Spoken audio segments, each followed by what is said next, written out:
이른 새벽부터 기도하러 오신 성도님들을 주님의 이름으로 사랑하고 또한 축복합니다. 하늘에 계신 아버지 하나님, 오늘도 삼위 하나님을 예배하게 하시니 너무나도 감사합니다.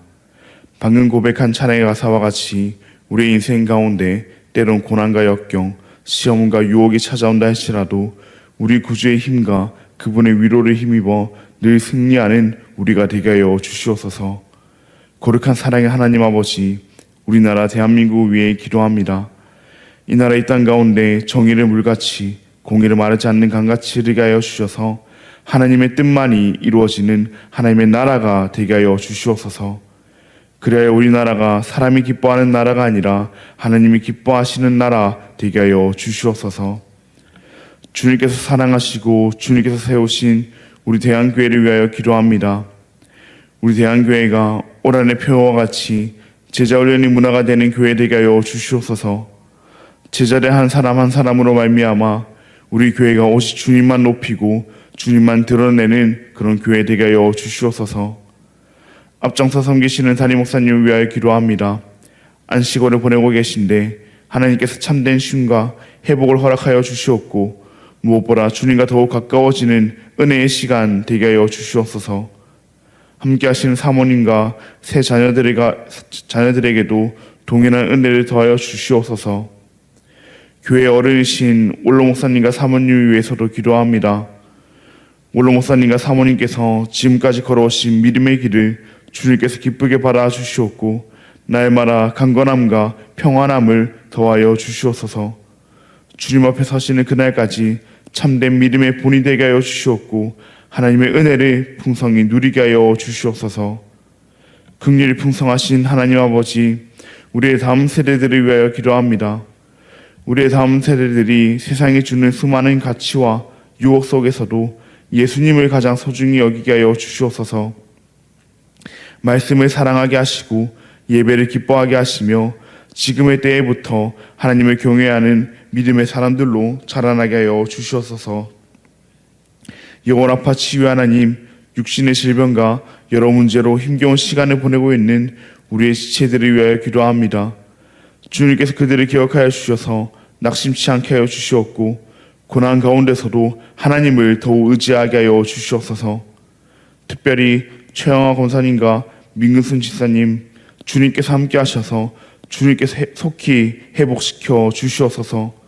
주님께서 그 몸과 마음을 어루만지심으로 말미암아 그 힘든 중에도 하나님 아버지를 찾게 하여 주시옵고 하나님 아버지께서 주시는 위로를 경험하게 하여 주시옵소서. 천사 찬양대의 찬양을 주님께서 명하여 주시옵고 이곳에 나온 모든 성도들의 기도를 하나님께서 친히 응답하여 주시옵소서. 너무나도 감사합니다. 사랑합니다. 예수님의 이름으로 기도합니다. 아멘. 오늘 우리에게 주신 하나님의 말씀은 고린도전서 10장 1절로부터 13절까지의 말씀입니다. 오늘 우리에게 주신 하나님의 말씀은 고린도전서 10장 1절로부터 13절까지의 말씀입니다. 제가 가진 신약성경 274면에 있습니다. 네, 그럼 다 찾으신 줄 알고 교독하시고 마지막 절 함께 읽도록 하겠습니다. 이것은 하나님의 말씀입니다. 형제들아, 나는 너희가 알지 못하기를 원하지 아니하노니 우리 조상들이 다 구름 아래에 있고 바다 가운데로 지나며 모세에게 속하여 다 구름과 바다에서 세례를 받고 다 같은 신령한 음식을 먹으며 다 같은 신령한 음료를 마셨으니 이는 그들을 따르는 신령한 반석으로부터 마셨음에 그 반석은 곧 그리스도시라. 그러나 그들의 다수를 하나님이 기뻐하지 아니하셨으므로 그들이 광야에서 멸망을 받았느니라. 이러한 일은 우리의 본보기가 되어 우리로 하여금 그들이 악을 즐겨한 것 같이 즐겨하는 자가 되지 않게 하려 함이니 그들 가운데 어떤 사람들과 같이 너희는 우상 숭배하는 자가 되지 말라. 기록된 바 백성이 앉아서 먹고 마시며 일어나서 뛰논다 함과 같으니라. 그들 중에 어떤 사람들이 음행하다가 하루에 23,000명이 죽었나니 우리는 그들과 같이 음행하지 말자. 그들 가운데 어떤 사람들이 주를 시험하다가 뱀에게 멸망하였나니 우리는 그들과 같이 시험하지 말자. 그들 가운데 어떤 사람들이 원망하다가 멸망시키는 자에게 멸망하였나니 너희는 그들과 같이 원망하지 말라. 그들에게 일어난 이런 일은 본보기가 되고 또한 말세를 만난 우리를 깨우치기 위하여 기록되었느니라. 그런즉 선줄로 생각하는 자는 넘어질까 조심하라. 함께 읽겠습니다. 사람이 감당할 시험 밖에는 너희가 당한 것이 없나니 오직 하나님은 미쁘사 너희가 감당하지 못할 시험 당함을 허락하지 아니하시고 시험 당할 즈음에 또한 피할 길을 내사 너희로 능히 감당하게 하시느니라. 아멘. 오늘은 선줄로 생각하는 자, 선줄로 생각하는 자라는 제목으로 함께 말씀을 나누고자 합니다. 사랑하는 여러분, 우리는 살면서 종종 이런 생각과 또 말을 하곤 합니다. 나는 괜찮아. 나는 그 정도는 아니야. 나는 절대 그런 실수 안 해. 그런데 시간이 지나면 어떠합니까? 나는 괜찮다고 생각했던 내 모습 속에서 내가 비판하던 모습이 발견되곤 합니다. 실수한 사람들의 이야기를 들으며 저 사람은 어떻게 저럴 수 있나 싶었는데 막상 나에게 비슷한 상황이 닥쳐오니 나 역시 크게 다르지 않음을 발견하곤 합니다. 그래서 사람은 넘어지기 직전에 가장 위험합니다.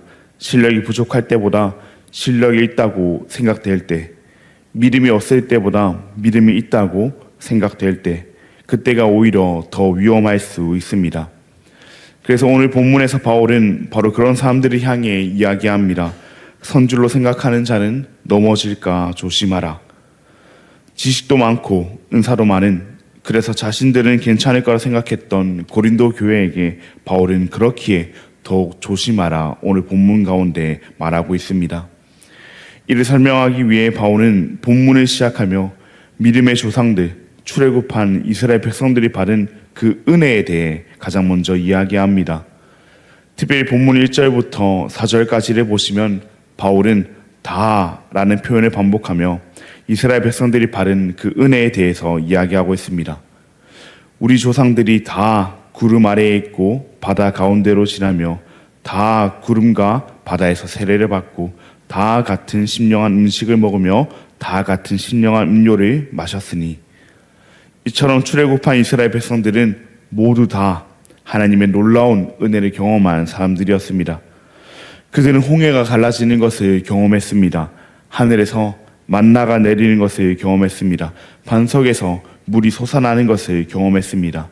구름 기둥과 불 기둥의 인도를 경험했습니다. 하나님께서 베푸시는 그 구원의 은혜를 직접 경험한 사람들이 출애굽한 이스라엘 백성들이었습니다. 그런데 오늘 본문 가운데 놀라운 말씀이 계속해서 이어집니다.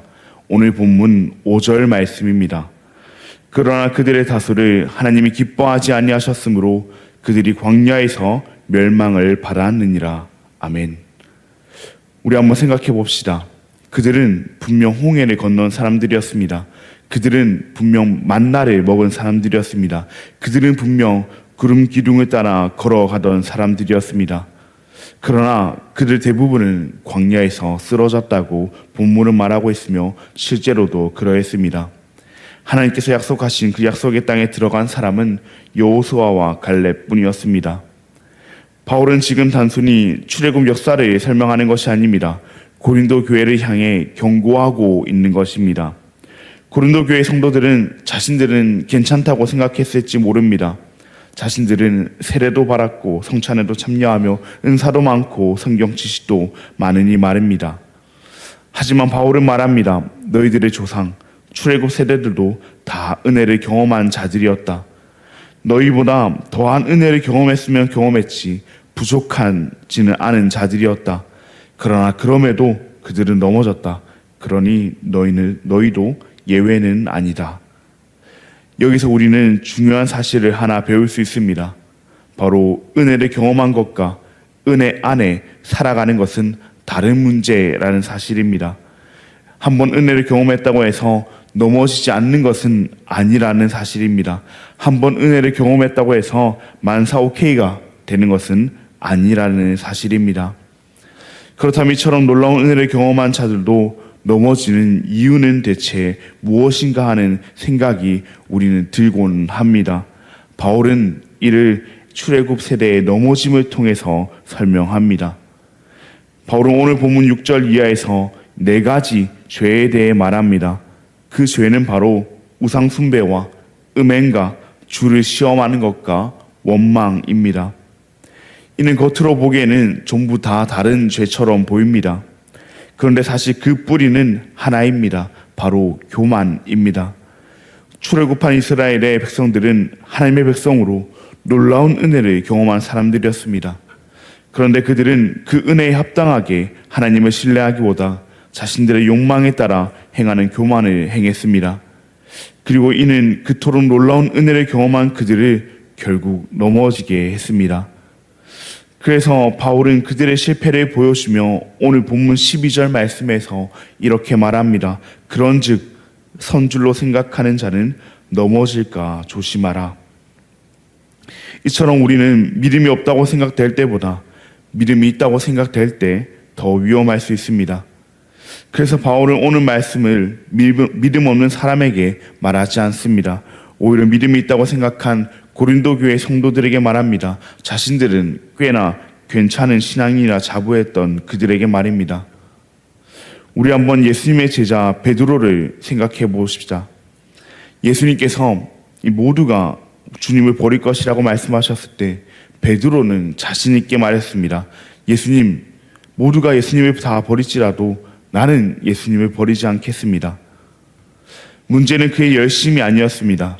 문제는 나는 괜찮을 거라는, 나는 은혜도 받고 믿음도 있으니 다를 거라는 확신에 있었습니다. 결국 그는 3번이나 주님을 부인하는 넘어짐을 보였습니다. 이처럼 성도에게 가장 위험한 말은 나는 괜찮아일 수 있습니다. 나는 절대 안 넘어져. 나는 저 사람들과 달라. 나는 충분히 신앙생활 잘하고 있어. 그 순간 우리는 하나님을 의지하기보다 자기 자신을 의지하고 넘어지게 될지 모릅니다. 그렇다면 우리는 은혜를 받고 믿음이 있음에도 늘 불안 가운데 살아야 하는가 하는 생각이 우리 가운데 들 수도 있습니다. 그러나 바울은 오늘 말씀을 경고로 끝내지 않습니다. 오늘 본문 13절 말씀을 보시겠습니다. 사람이 감당할 시험 밖에는 너희가 당한 것이 없나니 오직 하나님을 믿으사 너희가 감당하지 못할 시험 당함을 허락하지 아니하시고 시험 당할 즈음에 또한 피할 길을 내사 너희로 능히 감당하게 하시느니라. 아멘. 오늘 본문 12절 말씀은 우리를 낮췄지만 13절 말씀은 우리를 붙듭니다.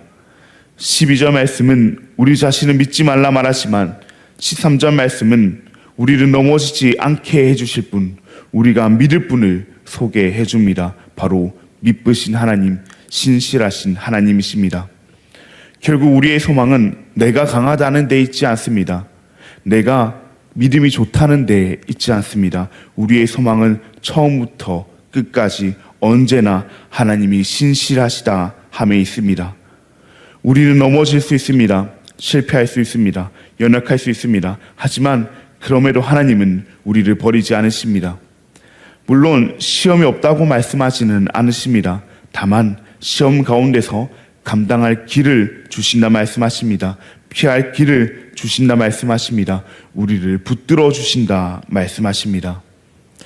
그래서 성도의 삶은 나는 괜찮다가 아니라 주님이 붙들어 주시면 괜찮다입니다. 하나님의 은혜로 시작된 인생이기에 하나님의 은혜로만 유지될 수 있는 우리의 인생입니다. 사랑하는 여러분, 광야에서 쓰러진 출애굽 백성들은 하나님의 은혜를 몰랐던 사람들이 아닙니다. 은혜를 경험했던 사람들이었습니다. 그럼에도 그들은 하나님을 신뢰하기보다 자신들의 욕망을 따라 행했고 결국 넘어지고 말았습니다. 그러므로 오늘 우리도 우리 자신을 믿지 맙시다. 우리 자신을 믿지 말고 신실하신 하나님을 의지합시다. 신앙의 연수가 우리를 지키는 것이 아닙니다.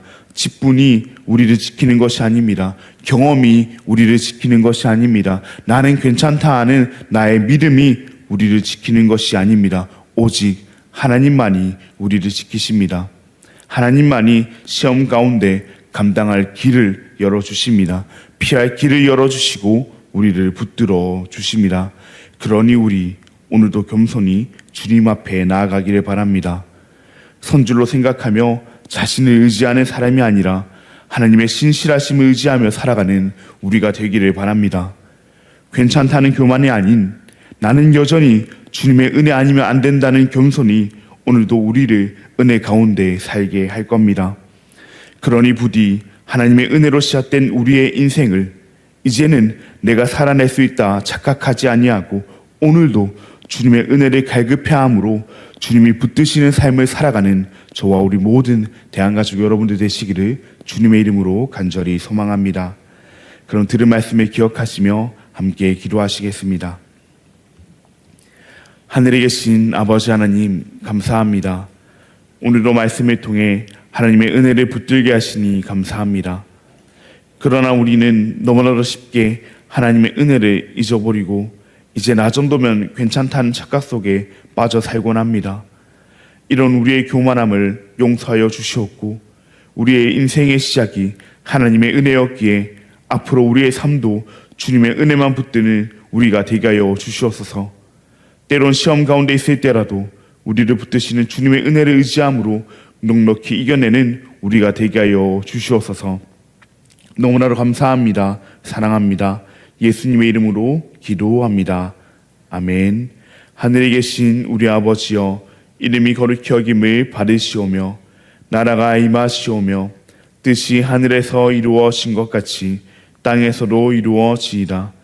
오늘 우리에게 일용할 양식을 주시옵고 우리가 우리에게 죄 지은 자를 사하여 준 것 같이 우리 죄를 사하여 주시옵고 우리를 시험에 들게 하지 마시옵고 다만 악에서 구하시옵소서. 나라와 권세와 영광이 아버지께 영원히 있사옵나이다. 아멘. 우리 계속해서 우리 교회 안에 있는 연약한 자들, 특별히 수술 후 회복 중에 계신 최영화 권사님과 폐에 물이 차는 문제가 해결되지 않고 있는 민근순 집사님을 위해서 함께 기도하시고, 오늘은 특별히 쉼이 있는 교회를 섬기시는 박일영 목사님을 위해서 함께 기도하시겠습니다. 먼저 보찌간을 통해 많은 분들을 사랑으로 잘 섬길 수 있도록 기도해 주시고, 목공방을 통해 지역사회와 소통하며 복음을 전할 수 있도록 기도해 주시고, 목사님 가정과 온 교회가 영육간에 강건하고 하나 될 수 있도록 기도해 주시길 바랍니다. 다시 한번 쉼이 있는 교회 박일영 목사님을 위해서 함께 기도하실 때 복지관 사역을 위해서, 목공방 사역을 위해서, 또 마지막으로 목사님의 가정과 온 교회의 강건함과 하나됨을 위해서 함께 기도하시겠습니다. 그럼 오늘 하루도 주님 안에서 승리하시길 바랍니다.